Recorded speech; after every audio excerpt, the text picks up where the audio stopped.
What is going on, guys? Welcome back to another video, and today we're doing our New York Giants season recap. They are 6th in draft selection. If you guys are liking this series, make sure you guys hit that like button, subscribe if you guys are new, and comment down below your thoughts on the specific team. This time we're doing my favorite team, the New York Giants. And listen, the New York Giants got off to a rough start, 5-11. They have one of the toughest schedules in the NFL. I mean, one of the toughest, most brutal schedules in the NFL. But you have to also consider the fact, yes, they had a brutal schedule. They're switching over from two different schemes. So they're switching over from 4-3 to 3-4. And in my opinion, switching from a 4-3 to a 3-4 is harder than switching from a 3-4 to a 4-3.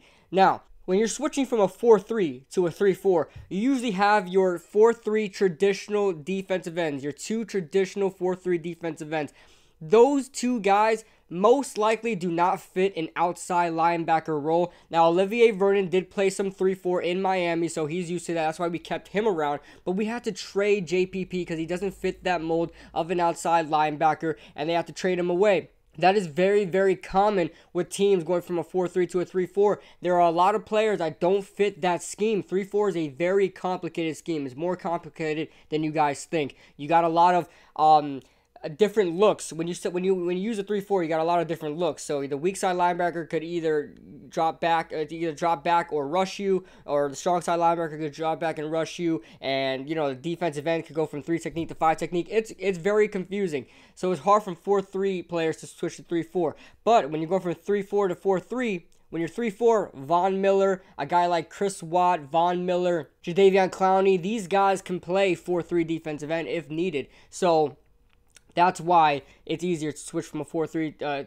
from a 3-4 to a 4-3 than a 4-3 to 3-4. Keep that in mind as well. And then the Giants had to go through a new offensive scheme with Pat Shurmur there, and we struggled a lot. The offensive line couldn't get the ball moving. Doesn't matter how good our skilled players were. The offensive line wasn't giving enough time for plays to make plays downfield. So with all that being said, I have all the most confidence that the Giants will do better next season. They could even double their wins next season. I'm looking around 7 to 10 wins. That's my lowest to highest. 7 to 10 wins. I'm definitely positive the Giants can get at least 7 wins. So let's go on to their season recap. All right, starting off with the first half of the season, we had confidence that Giants can maybe do something. We looked at week 1, we lost. They lost to a decent Jacksonville Jaguars team. We thought it was the Jacksonville Jaguars team of last year when we lost 20-15. We thought it was the Jacksonville Jaguars from last year that made the playoffs and had one of the best defenses ever. Now, they still have a phenomenal defense. The Jacksonville Jaguars still have a very good defense.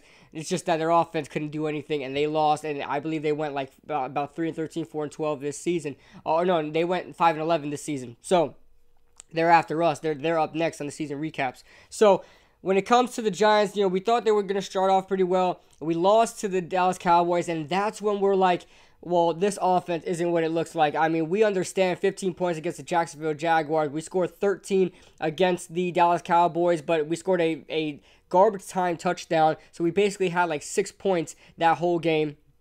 So it wasn't very good for the Giants out the gate. We couldn't get any points going. That was because of the offensive line. Eli Manning did not trust this offensive line. But then we fast forward, and we beat the Texans in week 3.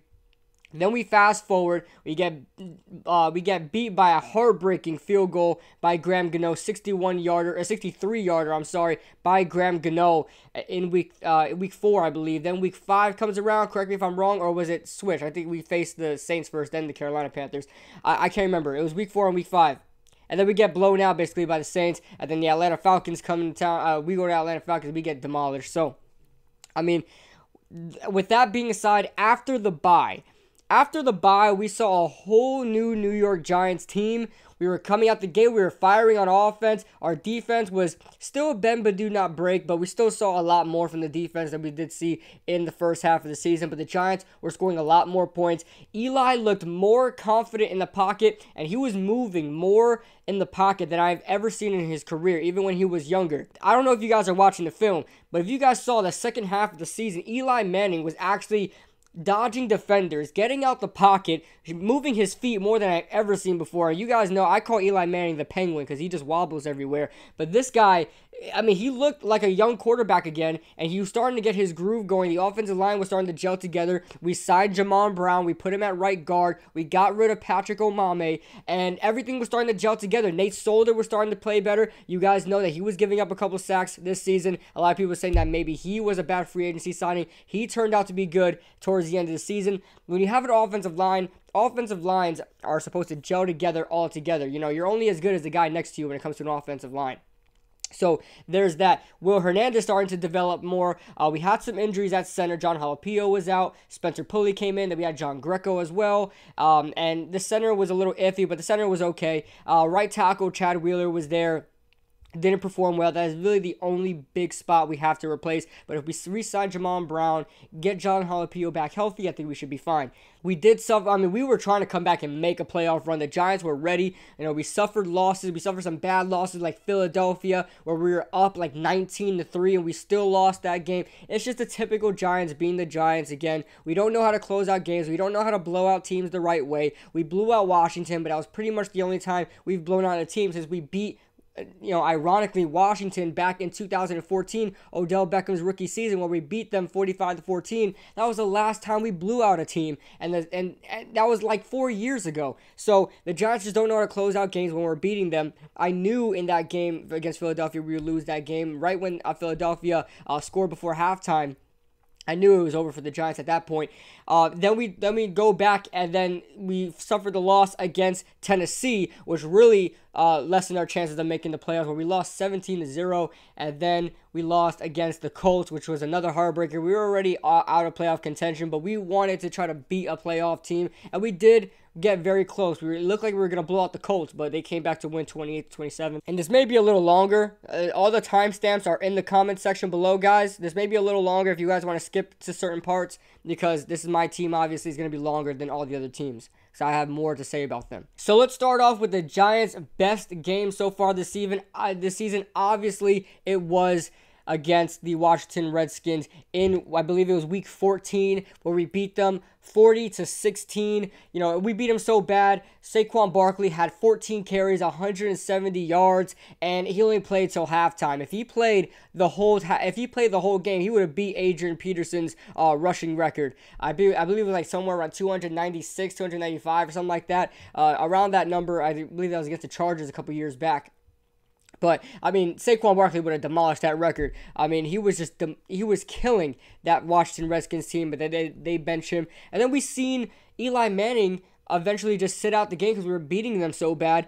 We saw Kyle Lauletta make his debut as a quarterback. We were all waiting for this, and he goes 0-5 in an interception. He completed more passes to the other team than he did to our team. And it just looks apparent that Kyle Lauletta may not be the guy. Like I said, I think the Giants can develop him for another year, give him another shot to play, and we'll see what happens. Like, we'll see what happens this preseason, but I don't think Kyle Lauletta is the answer. He definitely proved me wrong. And our worst game, it was hard to decide. We had a lot of bad games. It was hard to decide because we didn't really get it blown out this game, but we had no control of this game whatsoever, and that is against the Tennessee Titans. I believe that's the week after we blew out the Washington Redskins. I believe that was in week 15. Correct me if I'm wrong. I can't remember.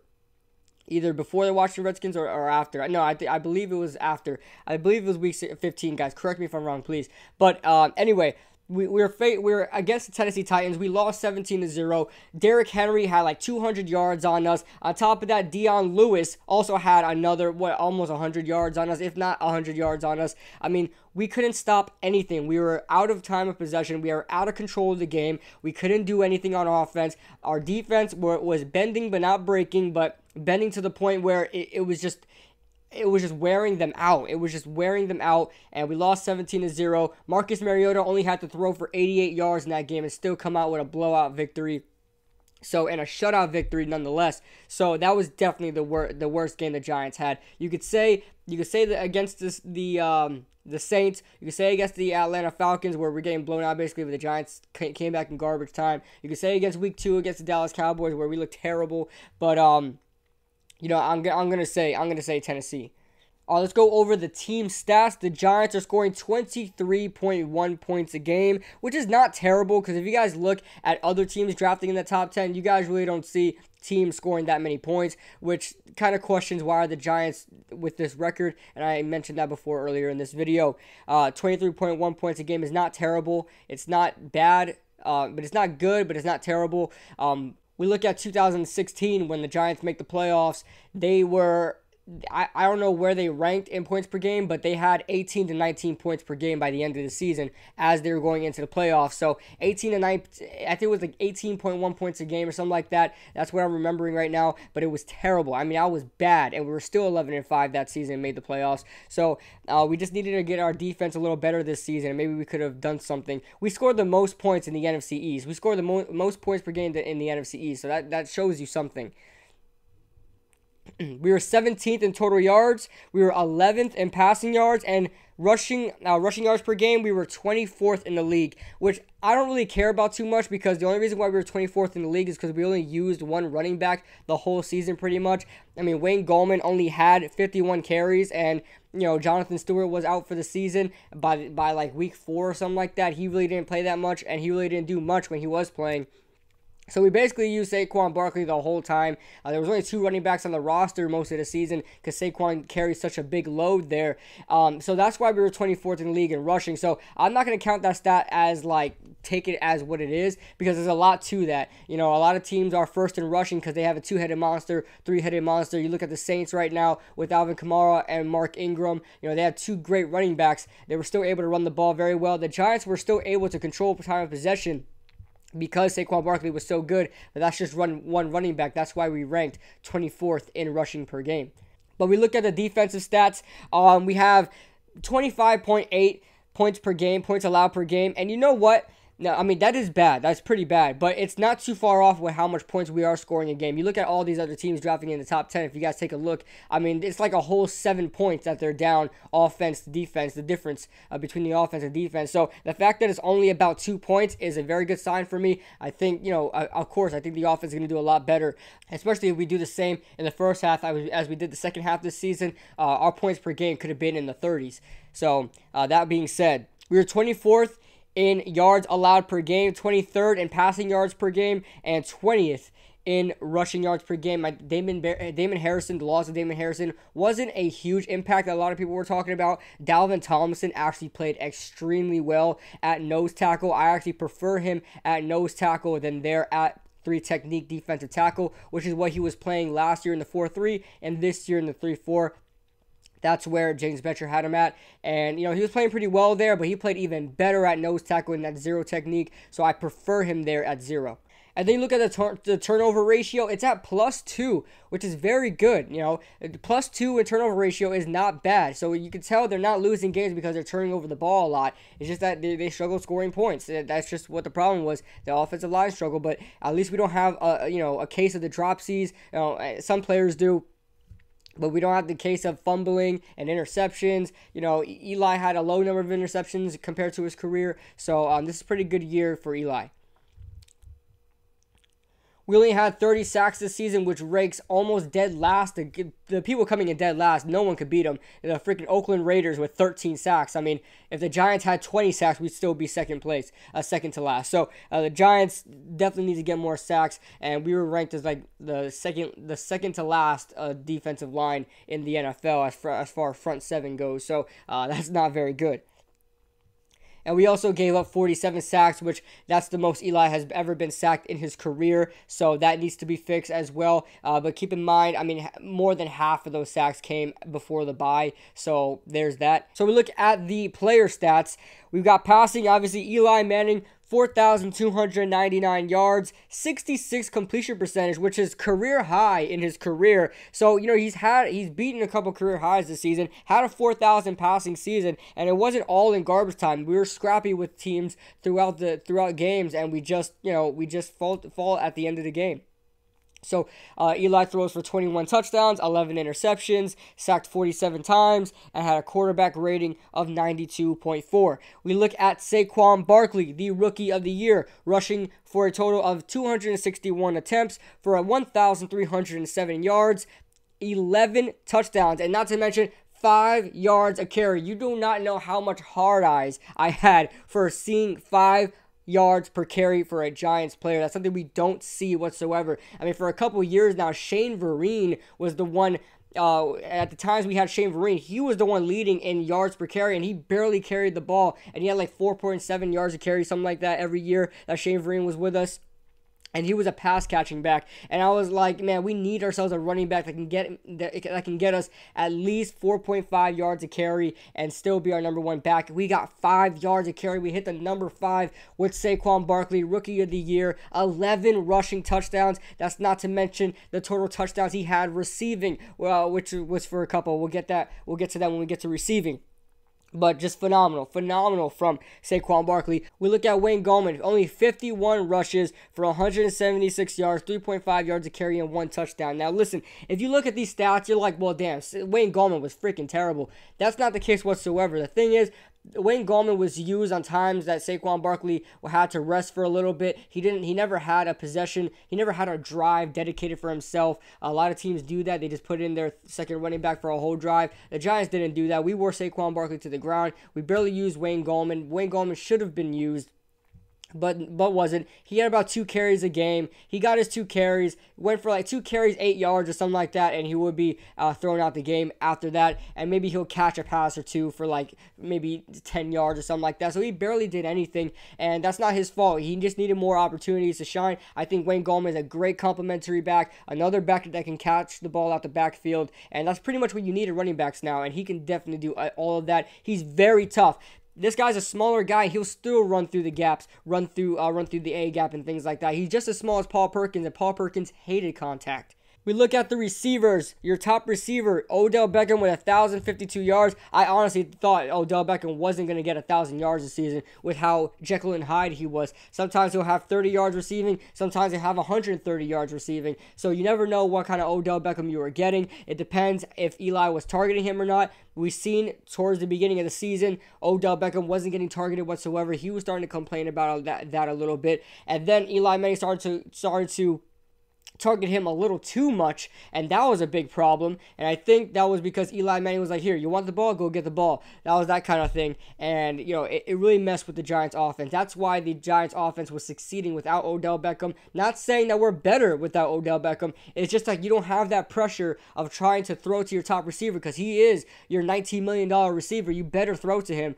So that it takes the pressure off of Eli when Odell Beckham is not in the lineup. Then we look at Saquon Barkley, who led the team in receptions with 91 receptions, 721 yards, and 4 touchdowns on top of the 11 touchdowns he already had. 15 total touchdowns from Saquon Barkley. We look at Sterling Shepard, 66 receptions, 872 yards. We all know that Sterling Shepard had a bad case of the dropsy this season. That's very uncharacteristic of Sterling Shepard. If he caught all those balls he dropped, he would have had 1,000 yards. 1,000 yards as a second wide receiver, second option wide receiver. Sterling Shepard can definitely be his own wide receiver, top wide receiver on a team. Just because Odell Beckham is there, that's why he's number 2, but he could be a number 1 anywhere else. So I love Sterling Shepard on the team. I hope we keep him around, as far as we can. Then we look at Evan Ingram. Evan Ingram had 45 receptions, 577 yards, and that's what you want to see from a tight end. You want to see 500, 600 yards from your tight ends. Yes, the elite tight ends are going to get your 800s. You're going to get your 1,000s, 1,300. Look at George Kittle, Zach Ertz, Jared Cook. Those are the top guys.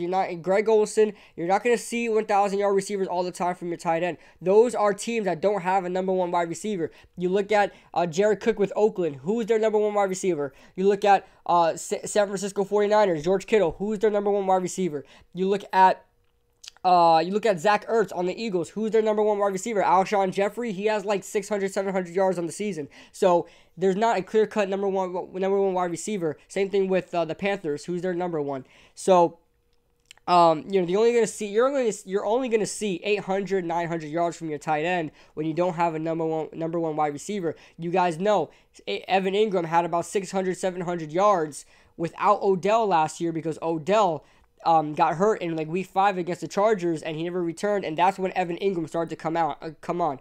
What I'm trying to say is Evan Ingram will only succeed when Odell Beckham is not in the lineup, just so you guys know. I've been saying that for a while now. Evan Ingram also had 3 touchdowns on the season. You look at your tackle leader, Landon Collins, 96 tackles, 67 of them solo, and 1 forced fumble. He made a Pro Bowl, but definitely didn't deserve it. I don't think he got like 2 sacks on the season, something like that, and he got no interceptions. Look at your tackle leader. You look at your sacks leader. We have Olivier Vernon with 7 sacks, the quietest 7 sacks you'll ever see. I mean, this guy is due to make $19 million next season. I'm gonna get to that at the end when we talk about free agency. But I'm gonna talk about how we need to get rid of Olivier Vernon. So, and a lot of people are a little skeptical about that, but I'm telling you, we do need to. I'll give you a resolution just in a few. So go ahead if you want to skip ahead or whatever. But anyway, and then Alec Ogletree with 5 interceptions. Don't know if I said that already, but yeah, 5 interceptions. I want to keep Alec Ogletree around. If we can get a guy like CJ Mosley, I don't know how much he's going to be asking for. It's going to be around the $12 million range. Same thing what Alec Ogletree is making. So I don't know if we want to spend that much on 2 middle linebackers, but that would be a phenomenal pickup there. But I would not get rid of Alec Ogletree to bring in CJ Mosley. I would just keep Alec Ogletree. So with that being said, we look at the draft class. We're going to talk about the draft class now as we're nearing towards the end of the season recap. We're going to start the 2019 season preview after the draft recap. So here we go. Saquon Barkley, 2nd overall pick. A lot of people were talking about, you know, there should have been a quarterback. Why would you pick a running back that early? We've seen what Trent Richardson is, you know, but you guys also haven't seen what Ezekiel Elliott is. So, Saquon Barkley, phenomenal pick. Way better than the Sam Darnold pick that everybody was talking about. Sam Darnold will be a decent quarterback at best. I would rather have a top-tier quarterback if we're going to take a quarterback. I'd rather give my quarterback coming in with a good offensive line and a good running game, so not all the pressure has to be on him. So he can hand off if he needs to, and he can be safe behind a good offensive line. That's what the Giants are trying to establish before they bring in a franchise quarterback, because you will ruin a quarterback if you make him do it all by himself in his rookie season or sophomore season. So what better way to help your draft? When you draft a running back, what do you do after that? You draft a big mauling guard in Will Hernandez in the 2nd round. At the end of the 1st round, everybody was like, if we don't draft Will Hernandez, this is a fail. And we drafted Will Hernandez. That was the best tandem pick of the draft. I mean, it was phenomenal. It was great. He's a great run blocker. He has struggles in the pass blocking, but he's definitely a very good pulling guard. He's a big mauler, and he did very well. He struggled in the beginning of the season. A lot of people were talking about that, but at the end of the season, by the end of the season, he was gelling together just like everybody else on that offensive line. So very good pick in Will Hernandez. We now look at Lorenzo Carter, and this is the guy that's going to be our starter for years to come, guys. I'm telling you right now, he was a rotational pass rusher. On top of that, barely had any opportunities to start. You know, you had Connor Barwin start, and while Olivier Vernon was not playing like in the beginning of the season, you had guys like Connor Barwin starting ahead of him. Kareem Martin's on the other side. You had a couple other guys there in his place. So they didn't do too much. Lorenzo Carter barely had his opportunity to shine. But you look towards the end of the season, Lorenzo Carter was there getting pressures, getting tackles for loss, sacks. He had 4 sacks as a rotational pass rusher. 4 sacks. The rookie record was 5 sacks. And B.J. Hill ultimately broke that, and we'll get to him in a second. But Lorenzo Carter, as a rotational passer, he's going to do well in the NFL. I'm telling you, he's going to do well in the NFL. We now look at B.J. Hill, our 3-4 defensive end. I love B.J. Hill coming into the draft. I had him down as like a third round prospect, but a lot of people were saying 5th round prospect. I had him going in the 4th round, so he went a little earlier than I expected. But I mean, Dave Gettleman knew what he was talking about. He picked up B.J. Hill, our best D lineman by far, and he was a rookie. B.J. Hill is a great pick there by Dave Gettleman. Had himself 5.5 sacks on the season. Set a rookie Giants record for the most sacks by a rookie. 5.5 sacks. We then look at Kyle Lauletta. We drafted in the 4th round, 108th overall. And you know what? Teams always pick up a quarterback at the later rounds of drafts to try to see if we can find a late round gem. This probably not is the answer, so I guess we're gonna move on. Then we look at RJ McIntosh. Remember that RJ McIntosh is like the only guy who's manhandled Quentin Nelson. A lot of people are saying Quentin Nelson, if he was playing a skill position, he would be Rookie of the Year. Quentin Nelson has not allowed a sack this season and barely allowed any pressure this season. Quentin Nelson is a phenomenal guard in the NFL and a phenomenal guard in college. And RJ McIntosh, this 5th round prospect, manhandled Quentin Nelson. So I can't wait till RJ McIntosh is 100% healthy. He barely played this season because he was struggling with injuries. He started off the season on IR. They activated him after a while. And then he played towards the later half of the season. Does not have a sack, I don't believe, but had a couple pressures, had a couple tackles. So I'm excited to see what RJ McIntosh can do in the future.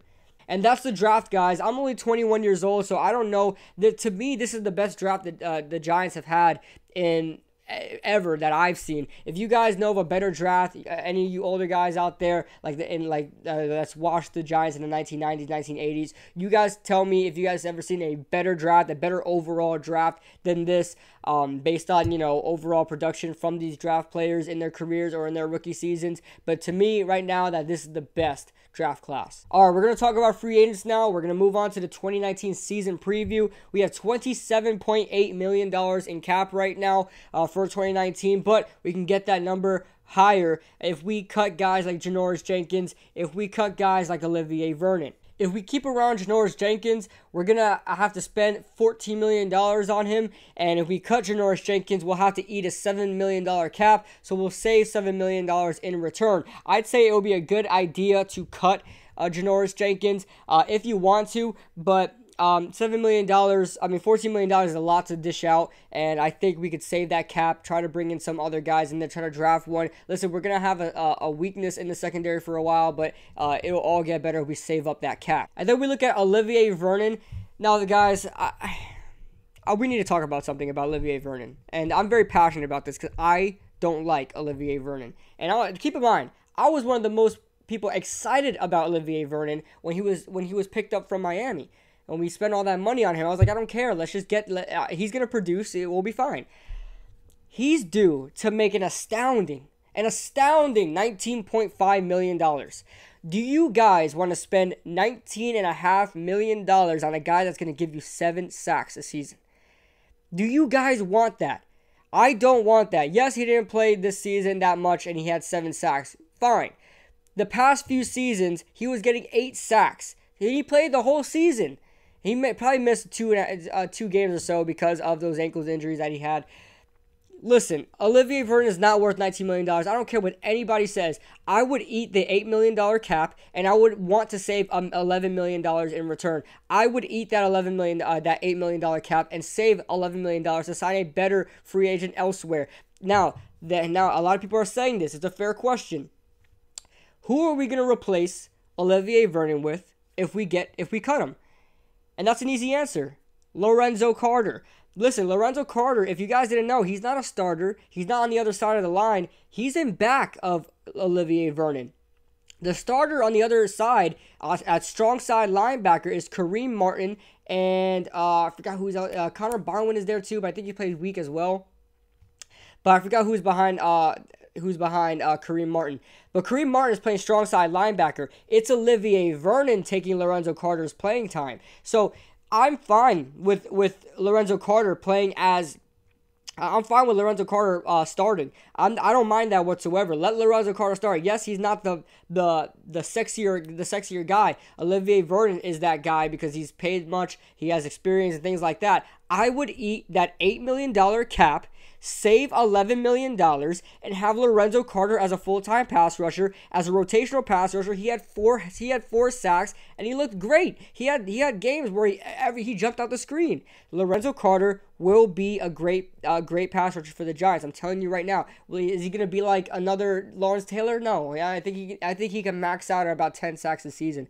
But he's a very cheap option. We drafted him in the 3rd round. He's going to be a cheap guy. When you talk about rebuilding a team, you want to get young and you want to get cheap. How much younger and how much cheaper can you get than Lorenzo Carter? You can't. So I'm eating the cap on both those guys. I'm eating the cap on Janoris Jenkins, and I'm eating the cap on Lorenzo Carter. Now, I'm eating the cap on Janoris Jenkins, and I'm eating the cap on Olivier Vernon. Now, total, that's $15 million we're eating cap. but we're saving another $15 million in return. So no, we're saving $18 million in return. So we'll have about a $3 million profit off that. So we'll be fine.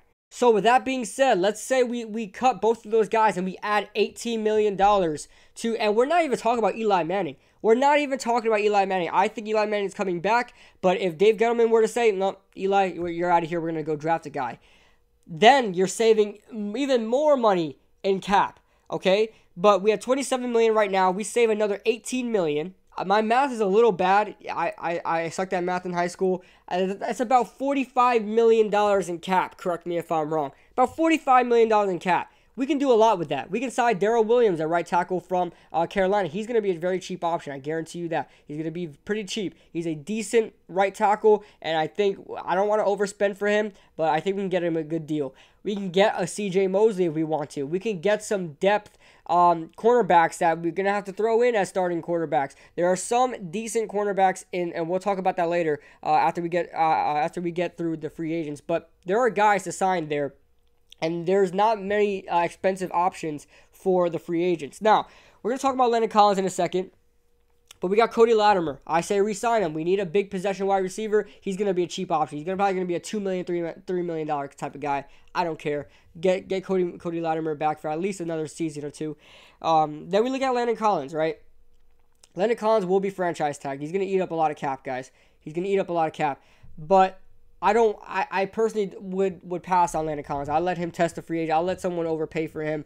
If we franchise tag him, he has to show us everything he has this season, because we have Odell already at $19 million, and we don't want another freaking $20 million guy on the team besides a quarterback. So we have to see what we do there with Landon Collins, but I think he's going to be franchise tag. I don't really want him to, but I think he will, and he's going to eat up a lot of cap. But it is what it is there. We have defensive end Mario Edwards. I'd re-sign him. He's a cheap option, and he can get some production going. Then you look at Kerry Wynn at defensive end, backup for BJ Hill. He's been a very good rotational pass rusher. Keep him around. You want those very good rotational pass rushers that don't have an ego trying to be the starter. He's an undrafted guy. He's pretty comfortable with that. Just let him stay. Wide receiver, Russell Shepard, very, very good depth option at wide receiver. Zach Diassi, keep him around. He's an old-time Giant. Keep him around. Guard, John Greco, he is older. He's like 33, 34 years old right now. It's kind of hard to keep a guy like that when you're trying to rebuild, but he's going to be a guy, if someone gets hurt on that offensive line, he's going to be there to step in. He could play any position on that interior, center, right guard, left guard. He's a good option to keep around. Look at outside linebacker Nate Stupar. Go ahead and re-sign him. He's a special teams guy, not really a guy you'll play as a linebacker, but he's a very good special teams guy. Keep him around. Josh Morrow, keep him around. B.W. Webb, get rid of B.W. Webb. I can't stand that dude. He was rated like 100 and something on Pro Football Focus of all cornerbacks. 100 and something. I didn't even think there was 100 cornerbacks in the NFL, but apparently there is, and he's one of them. So, and he's ranked all the way down in the 100, so he's terrible. I don't want him around anymore. We then move on to Jamon Brown. He was the reason why this offensive line is a lot better now. Re-sign Jamon Brown. John Jenkins, defensive end, let him go. Scott Simonson at tight end, pretty good backup tight end. Keep him around. Wide receiver Benny Fowler, I say sign him, but he really hasn't done much this season. He's made some pretty good catches and has like 1 or 2 touchdown grabs. So re-sign him for the as a small deal and see if he plays and beats anybody out in training camp. Then we look at Curtis Riley at free safety. He didn't have a great season at safety, but he didn't have a terrible one either. He had 4 interceptions. He was there at the right time, yes, but he made some plays, and I'll give it to Curtis Riley. I say we re-sign him. We really don't have a better option than that. I really hope we kept around Darian Thompson for some competition, or Andrew Adams. I would have loved to keep around Andrew Adams. He's one of my favorite underrated guys. I loved Andrew Adams, but he's succeeding with the Bucs right now. But anyway, we have wide receiver Corey Coleman. We need a special teams guy. We need a returner. He is our guy, a returner. Keep around Corey Coleman. Alex Tanney, who cares? Let him go. John Jalapeno, give him another shot. Elijah Penny, I want him as our fullback. He can pass catch right now. We need those pass catching fullbacks. A lot of teams are using those. I want one of those too. Guard Christian Sicoli, let him go. Spencer Pulley, I'd say you can keep him around, but we have John Greco as that guy as a replacement, so I don't know if we really need to. But if he's a cheap option and it really doesn't hurt the Giants, who cares, right? And then Aldrick Rosas. Make sure you get my guy all drip raw sauce. All drip raw sauce. Make sure you re-sign Aldrick Rosas, please. Even when we first signed the guy, and everybody hated him because he missed a couple kicks, I was like, listen, be patient with this guy. He's a rookie kicker. This happens with all rookie kickers. Sebastian Janikowski was the same. All of that when they're rookie kickers. They all struggle. But he's not a Roberto Aguayo. He is a very good kicker. He's made the Pro Bowl and made All-Pro. Congrats to Aldrick Rosas. Keep him around. Alright guys, last but not least, I know this is a very long video. Hopefully you guys stuck with me the whole time. Leave a comment if you guys stuck with me the whole time. Leave that comment. But we got our top 3 needs. So, my top 3 needs may be a little different than you guys' top 3 needs. But let's get right on to it. My first need, and I have 2 honorable mention needs as well. So basically 5 needs. My first need is edge rusher. I want an edge rusher more than a quarterback. I want an edge rusher more than a right tackle. I want an edge rusher more than, a cornerback. I want somebody on that line that's going to be fierce enough to have teams circle him on film sessions and say, listen, we need to double block this guy. We need to chip him with a tight end, chip him with a running back, chip him with a fullback, chip this dude, double team this dude. I want to have an edge rusher like that eventually is going to be a top tier edge rusher. Josh Allen could be that guy. We'll see what happens with Josh Allen. I think he'll be a great option there. Now, if we draft Josh Allen, Lorenzo Carter will take the backup role because both of those guys aren't strong side linebackers. They definitely aren't whatsoever. They're not run stopping guys. They're both guys that can drop back. So that's a problem with Josh Allen drafting him. We may have Lorenzo Carter just be a rotational guy, but we'll see what happens. But I want an edge rusher. I want a big, strong edge rusher, preferably someone to replace Kareem Martin on the strong side. And then I have cornerback. Janoris Jenkins, I hope we get rid of him, but then who do we have after that? If we get rid of B.W. Webb, we have nobody. So I want to keep around Sam Beal. Sam Beal is going to be a good option there. We're going to go over who we can sign right now. We have some cheap options at cornerback if we really want to go there. I say we do it. Because I want to get rid of Janoris Jenkins, and he's not going to play well. So we can get a guy we can get a couple guys very cheap. We can get a Jason Verrett. Yes, he has injury problems, but we can get a Jason Verrett. He made $1.9 million this season, and he's a very good cornerback, and we can get him on a cheap deal just because he has injury problems. So that's going to play in our favor. You look at a guy like Pierre Desir that played with the Colts, a very underrated cornerback that has played very well with the Colts. We could bring him for a very cheap option. We look at Bradley Roby. He's gonna want some big money, but he was the third cornerback on that team. So if we bring in Bradley Roby, we may be able to sign him for something cheap. We also look at Ronald Darby. He might not want huge money. Ronald Darby we could also bring in. So we have some cheap option at cornerback. We don't have to keep around a $14 million cornerback like Janoris Jenkins, guys. We really don't. Just eat the cap and get somebody cheap. And then my third need is safety. So all my top 3 needs is defense. I want to go back to a hardcore defense once again. Run the ball and stop the offense. That's how I want to win games. I get we need a right tackle, but that is not a huge need compared to how much we do need a safety. Because if we get rid of Landon Collins and we get rid of Curtis Riley, who would we have? We have nobody. We don't have a Darian Thompson. We don't have we have Michael Thomas still, but we don't have a Andrew Adams. So we have to get somebody on that safety. On top of that, we got beat deep this season more than I've ever seen in my life. So we need to get somebody that is very rangy downfield and is able to stop. Somebody that's like a cover 1 type safety. You look at a guy like Earl Thomas. He's everywhere. I want somebody like that. And then my honorable mention needs, they're a little strong. Honorable mention needs is a little undervaluing the needs, but they're still a big need. Offensive tackle, which is our right tackle, and quarterback. So those are my 2 honorable mention needs. Like I said, I really want Darrell Williams from Carolina. I think every Giants fan wants Darrell Williams out of Carolina. Very cheap option there at right tackle. He should be good. And then at quarterback, obviously we're gonna try to draft one. In my opinion, I think we're gonna draft one. So all that being said, let me know what you guys think in the comment section below about this. This was a very long. I'm so sorry, guys. It's a very long season recap at 2019 preview. But let me know your thoughts in the comment section below. about everything. Leave a like if you guys enjoyed, subscribe, and I'll see you guys in the next video.